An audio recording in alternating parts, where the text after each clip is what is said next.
Julia, tingnan ko ang binubordahan mo. Huwag natin yung, huwag na. Masama ang pagkakayari, nakakahiya. Isang silip lamang, hindi ko naman hipuin, ganun lang. Oo, pagkatapos na, ipapakita ko sa iyo. Ang daliri kaya na ito nahubog kandila, liyayariin kaya hindi mainam. Huwag mo na akong tuyain, pangit ang mga daliri ko.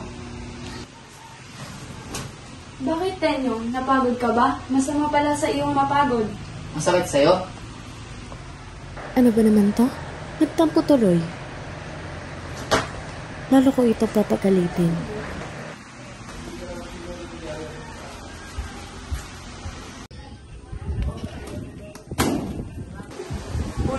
Julia ko. Patawarin mo ako, hindi na ako magagalit. Masakit sa akin nang magalit ka. Lumalaganap sa dibdib ko ang masaganang tuwa.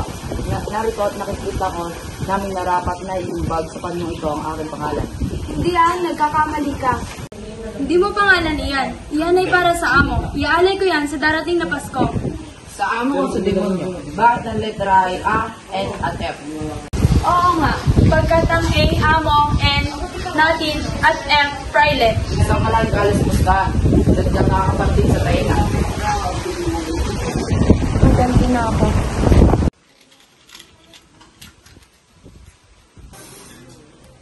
Sabi ka ng Dr. Julia, sakura ba ito? Kapag ito hindi ko sinilaban, abay sinungaling ako.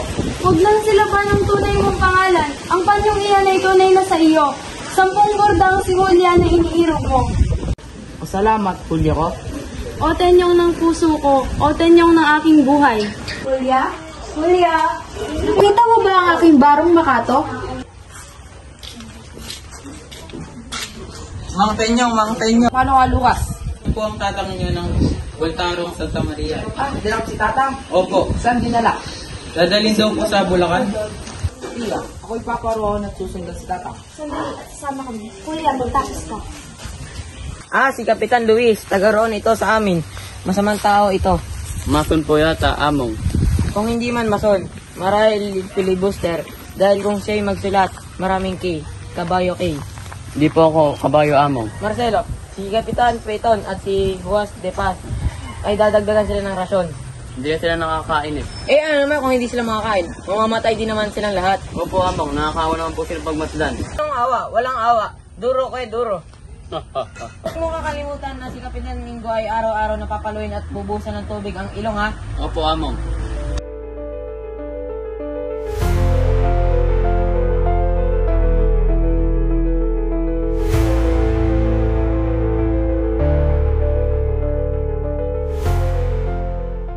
Kapitan Putin, nakikita mo na ang iyong tao, analin din. Sinabi ko na sa alkalde na huwag nang pahirapan ng palihim at bigyan sila ng magandang higaan. Maraming salamat po, Amo.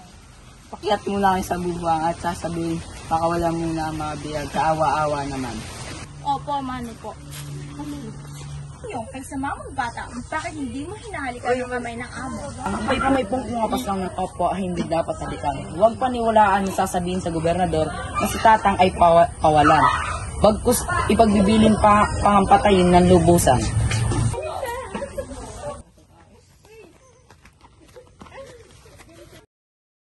Tatang! Enyo! Mahabang yung langit, inang masdan mo at masama ang lagay ni Tatang. Inang tignan mo at naghihingalo. Oingo! Inang patay na! Mga kasama, magsilda na ng gulok at ang may revolver ay dalhin. Ako ay mayroon din at iniingatan. Ako ay mayroon din. Tara na sa istasyon ng giginto. Kailangan ba sila ay magsisunuran? Oo, walang pagsala. Narinig ko ang mga salita nila kanina. Nabatid ko na sasabihin nila sa general na pabaril na lang tayo. Mga tampalasan. Walang patawad.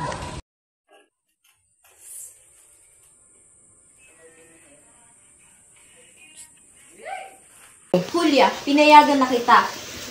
At alam ko na bubulagan ka na ng pagmahal para dyan sa pinsan mong si Tenyo. Halos 1 taon na siyang hindi sumusulat sa'yo. Ano ba ang hinihintay mo? Naniniwala akong kinalimutan ka niya. Inang, hindi totoo yan. Mahal ako ni Tenyo at hindi niya magagawa sa akin iyon. Kilala ko po si Tenyo at hindi po ako naniniwalang magagawa niyang saktan ng puso ko.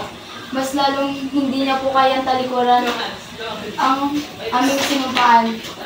At mahal ko po si Tenyo. At kamatayan lang po ang makakapaghiwalay sa amin. Julia, igayak ang loob mo at paparito si Miguel at ang kanyang ama. Mainam pakitaan ng mainam. Inang, babalik si Tenyo. Naniniwala akong babalik siya. Monica. Pumaroon ka kay Lucas at sabihin mong hinihintay ko siya. Madali ka.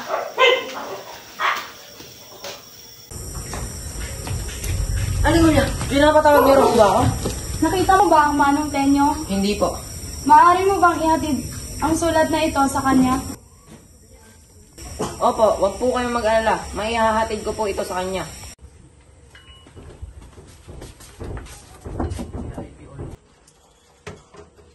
Magandang hapon po, Amo.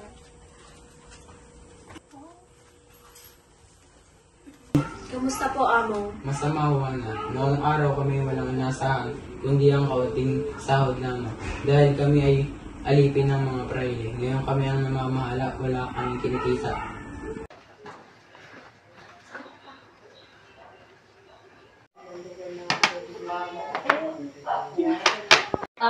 Aling Julia, malapit na po.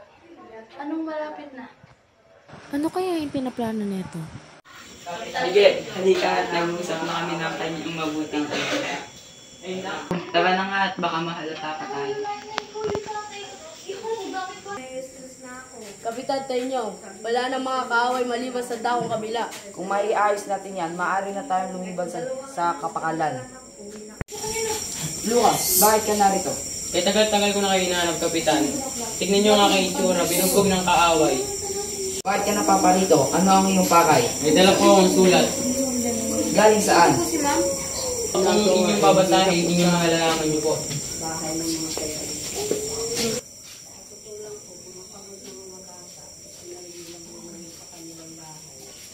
Aling Julia, Bakit? Saan po kayo pupunta? Ikakasal na ako bukas. Hindi kaya uminom na lang ako ng lason ng daga para magpatiwakal? Tenyong ko. Aling Julia, nagbalik ng simang Tenyong.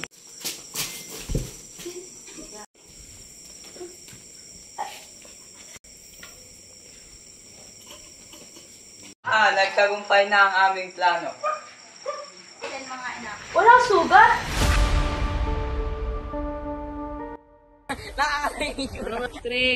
Go! Marcelo. Nag-1, 2, 3, go! Go! 1, 2 lang? 1, 2 lang?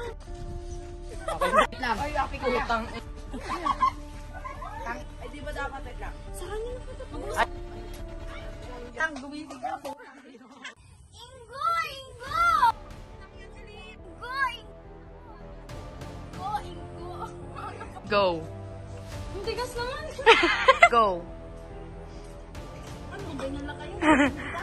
Oh! Uy, wala pa. Oh! 1, 2, 3, go! Pagkatapos... Go! Ay, Diyos ko. Go! Tia, ako'y paparoon at susundan si Tata. Tawa ka ng tawa. Oo nga. Pagkat ang A, Amo, and nothing.